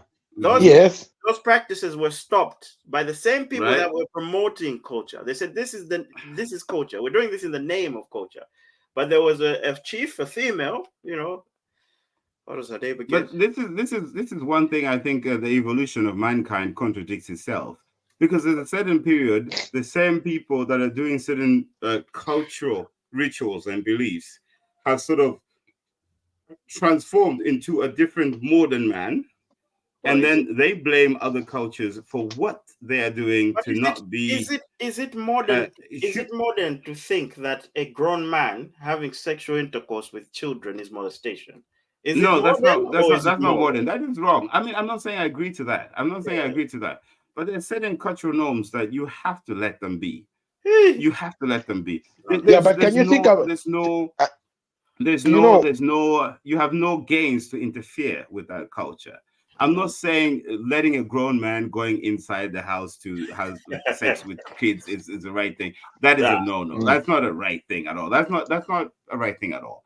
But certain things, for instance, the circumcision part. Like, who are we to judge them? They're circumcising their kids. Who are we to judge them? Yeah, if you don't want to circumcise their kids, that's fine. Look, those who there want you to see. Circumcise their kids, let them circumcise. Yeah, but do you see?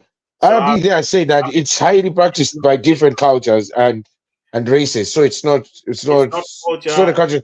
It's highly. It is. Okay. No, to certain people, to certain cultures, it is a cultural thing because when you're born, RB, I'm going to answer this. Yes, it's practiced in so many countries and so many races, but like some people do it. They can say, "Oh yeah, I want to go get circumcised." Okay. Why do people get circumcised? In my opinion, it's healthy. It's healthy. It's clean. Why did they do it in certain tribes and not others? Well, in the tribe of, I'll tell you, in certain tribes that they do it, it's compulsory if you're in that tribe. Why? Why? Because they had that belief. Listen, I'm going to tell you why. Simple. Because I lived in Mongolia for a long time. This is what is in there. And if someone is Yao, go ahead and you can say no to me. First of all, sexually, the man is more active and more manly and more tastier. That's what the Yawo would say. One, two. No, don't go. No, he'll tell you. The second one will be that it's healthier, it's cleaner. Okay. Rather than when someone has a foreskin. These are the same people that were drawing water from the lake, unsanitized water. That is not healthy and not clean. But we prioritize mutilating genitals and cutting off foreskin. This is the logic you're coming with, my friend, right now. Yeah, but that's it is. If you live in Mangoja and ask anyone that is a Yawo that go through this circumcision, no. If you're a Yawo, tell me then. If you're a Yawo, tell him. If I'm lying, there's no problem. You're lying. Guys, chat, but if I'm lying, then tell me if he's a Yawo. Me, I'm taking these stories from a person that is a Yawo that is circumcised. Guys, I'm going to break it down this way. The reason why I say the modern man is complicating things is because those developed countries who have sort of modernized themselves enough to accumulate. Modernized enough to accumulate enough wealth that they can think themselves as police of this earthly society. They're the ones complicating things. There's certain things, cultural things that you just have to let people be. Let them do what they have been doing for so many years. Because if you go back to some of these cultures that are saying we are modern and this is not a modern way of living, they have been doing the same thing before. It's only that we don't know that history. Let's look at Europe, for example. When a boy is growing up here, they had to send him into the fields to go hunt.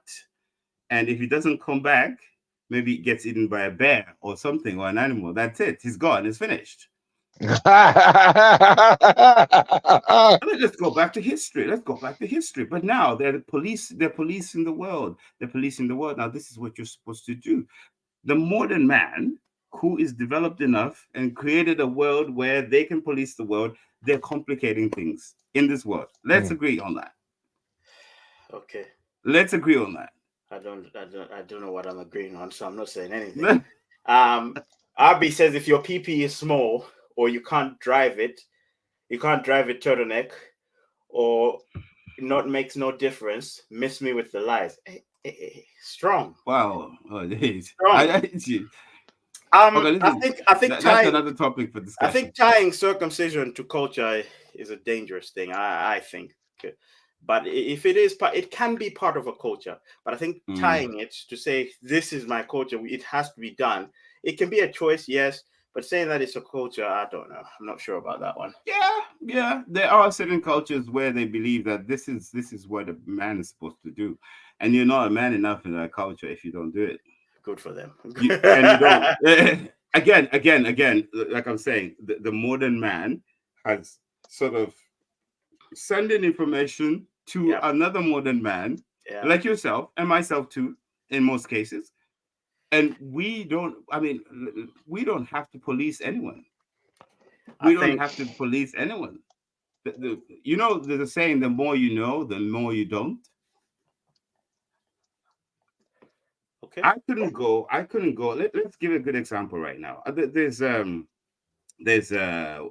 voodoo ritual in Malawi, for example, in the north. I couldn't go down there and say, like, what you're doing here in, like, sacrificing a chicken in your ritual is wrong because there's animal rights.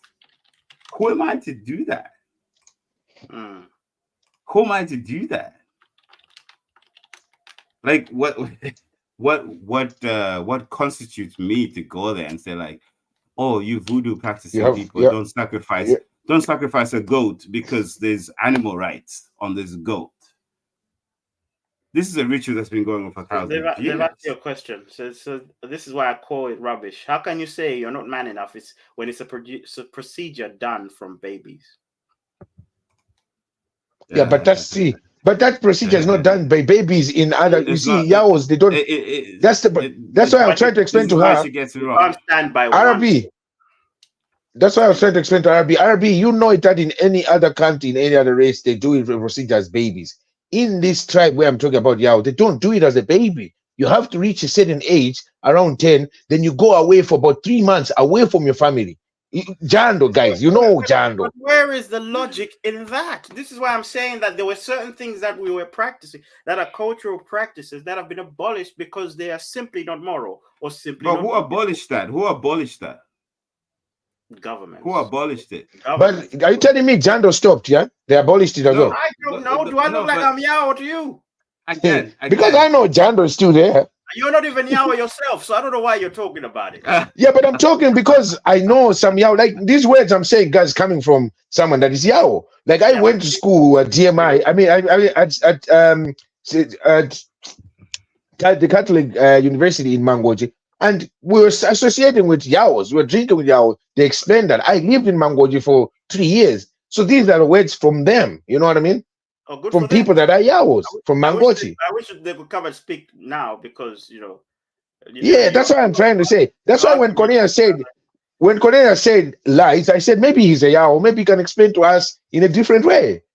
That maybe these guys were telling me bullshit. Do you believe in witchcraft? Do you believe in witchcraft? No. Why are we getting into witchcraft? Guys, we've been running. It's part of culture. It's part of culture. No, it's not. It's the belief is part of culture. Superstition. Belief is part of culture. Superstition is part of culture, not witchcraft. Superstition. But the belief is part of culture. What people believe in is part of culture. Yeah, that's a dangerous thing. That is. But again, it's the essence of the culture. Something what people believe in. Very dangerous. For instance, if you go to the Vatican, what do they believe in? They believe that the Pope is a holy man, right? And that's part of their culture. If you go to Togo and Benin, what do they believe in? They believe in voodoo, and they believe in the practice of voodoo. That is their culture. Gentlemen, sorry to cut you off, but can we go back to what we were trying to do here? How we blend the culture that we have into a multicultural society and preserve it. So number one, how do you preserve your culture in a multicultural society, but how do you blend it into a new society? Let me respond to that. Let me respond to that now. Since we're talking about circumcision, let's just give for the sake of argument. Back to circumcision. I come from a culture where I circumcise, and I believe that my child has to be circumcised. And I moved to a country, European country, or American country, or Asian country, where they don't believe in circumcision. Any country that don't believe in circumcision. Does that mean I have to bow down to the rule that I don't have to circumcise my child, knowing that deep rooted in my culture, it is within my right to exercise that? So how do I preserve that? How do I? I think. Let me just go to because you keep going on about this, but the comments, the majority, are saying that circumcision is not a part of culture. 83% of the people. So unfortunately, Drew, if you feel like that's the thing to do, fine. I mean, you can do it. It's not like you can't. I am not circumcised. I'm not backing it because I'm circumcised and I believe in it. I'm not circumcised. It's like you're sending a message. This is the second time you have let us know. I'm being honest. Because it might sound like I'm backing it, but it's just a matter of like freedom of expression, freedom of choice. Okay. Does it really exist in terms of cultural sense? Guys, I don't know. Okay. It doesn't. I don't know. Oh my God! We keep asking a question, and we keep going to the moon and back. I'm asking, hello, circumcision. If I have to do it, right? Look, because it's part of preserving the culture, man. It's part of preserving the culture. So it was an example. You believe physical installations are a key way of preserving culture?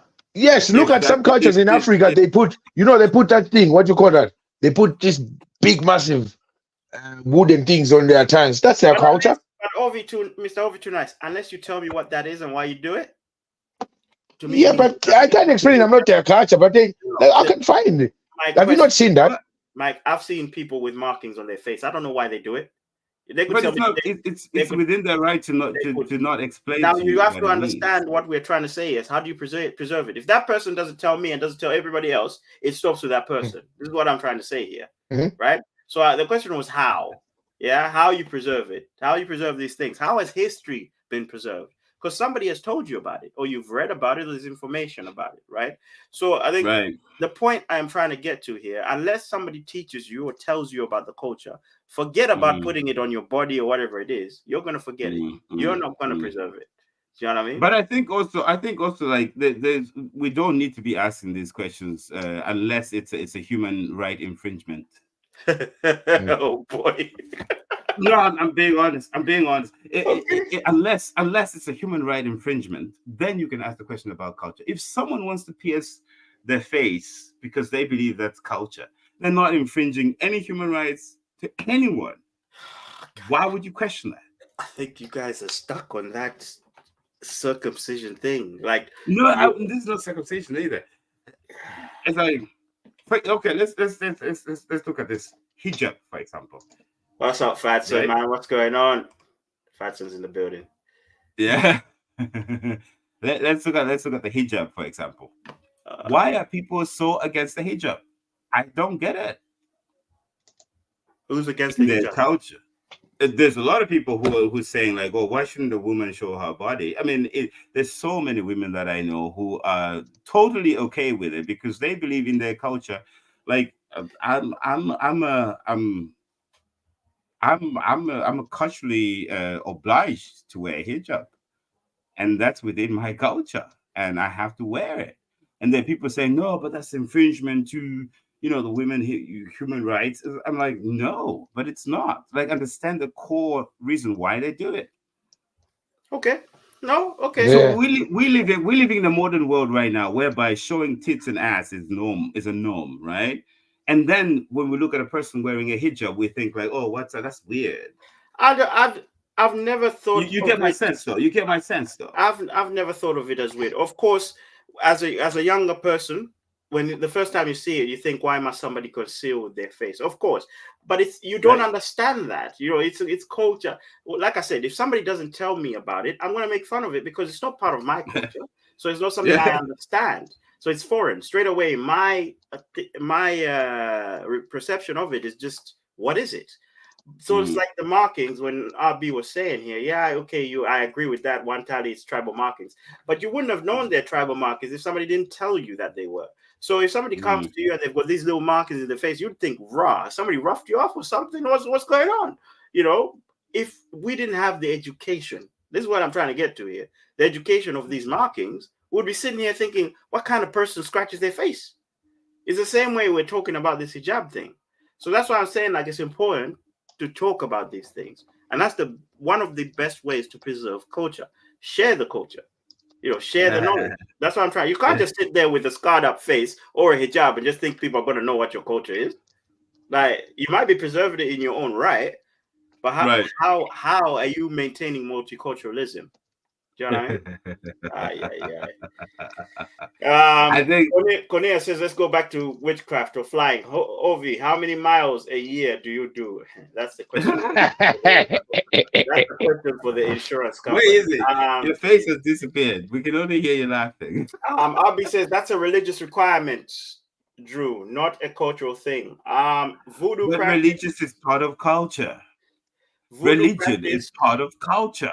Voodoo practice or whatever soft boards type of thing. Somebody has learned to talk to spirits, etc. When somebody is okay, right. RB, but here's where the adaptability comes in place. You accept that people are different and have different ideologies. I totally understand that, but I'm telling you today that not everybody accepts it. With or without because of the modern man and the misinformation that's not necessarily. But it's true. Not necessarily. I think throughout time, right? Throughout time, especially when there were less laws, people were a little bit more vocal or a little bit intentful in actions. It was either you were left or you're right. It's either you're black or you're white. It's either you're accepted or you're denied. But it's more and more here now as well. Even today, it's either you're black or you're white. It's either you're normal or you're not normal. It's more and more now. Well, I don't know about that. Why have we got a lot of people walking around looking like whatever it is? now, why we got people identifying as dolphins or bloody cucumbers? Like, you know what I mean? You can't just say this is normal. That's what I'm saying. Microwave. Microwaves, as you said. So yeah, nah, man. That is basically just realizing negative energy for itself. It's not. Two countries can share religion, but not a culture.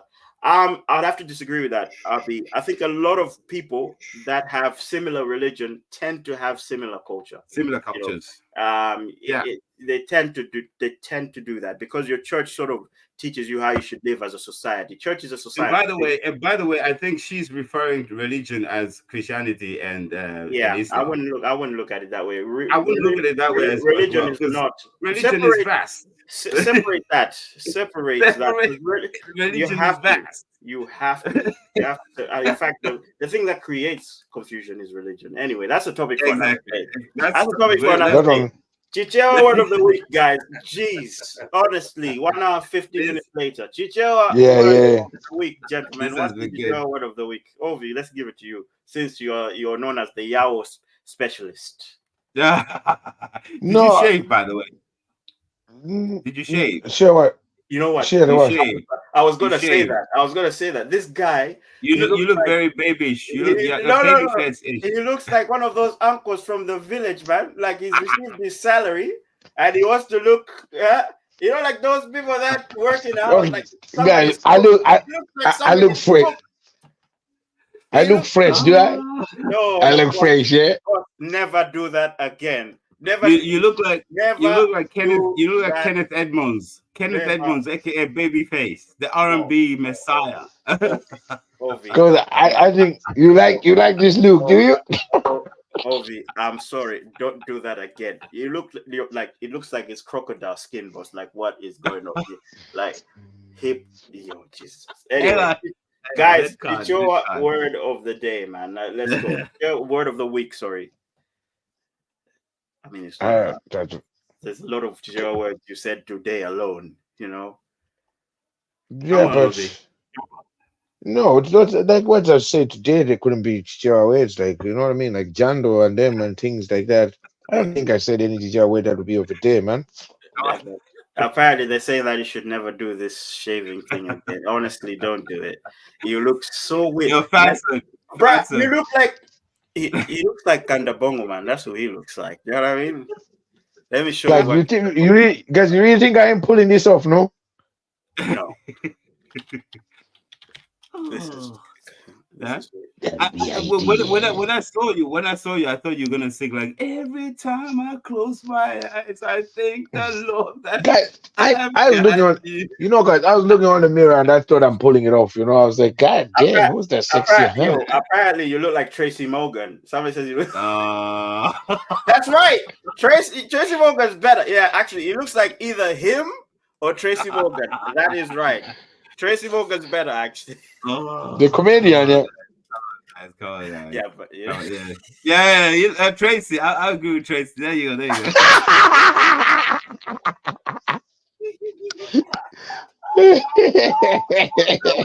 his name is John C.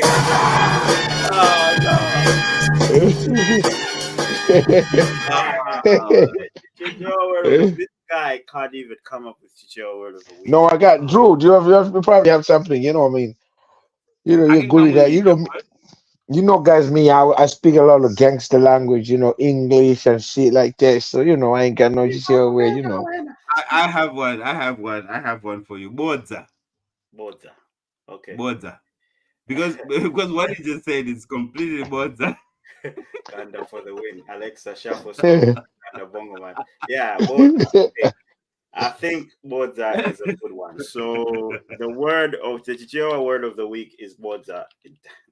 Guys. So Bodza means lies, basically. So Bodza means lies. The Chichewa word of the week. And Ovie's been starting a lot of that. Do you know what I mean? Street cred. Yeah. This is why Ovie isn't showing up. Exactly. Do you know what I'm saying? Like, no, Ovie, honestly, no. This guy looks like he just. But guys, I'm gonna grow this again. And I'm gonna shave it again tomorrow. No, Ovie, no, Ovie. not again, boss. You see, Don't do this. Hmm? Don't. You do know, this. you know that some cultures, since we talk about culture, some cultures believe men needs to have facial hair, a little bit of facial Nah, hair. man.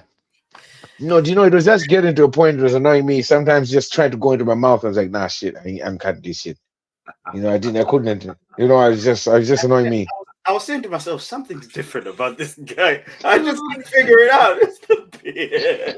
Anyway, Well, guys, I live in the Viking culture, so you have to have facial hair. have to have facial hair, man. Thank you guys for joining, man. Big up you guys for joining and sticking out with us.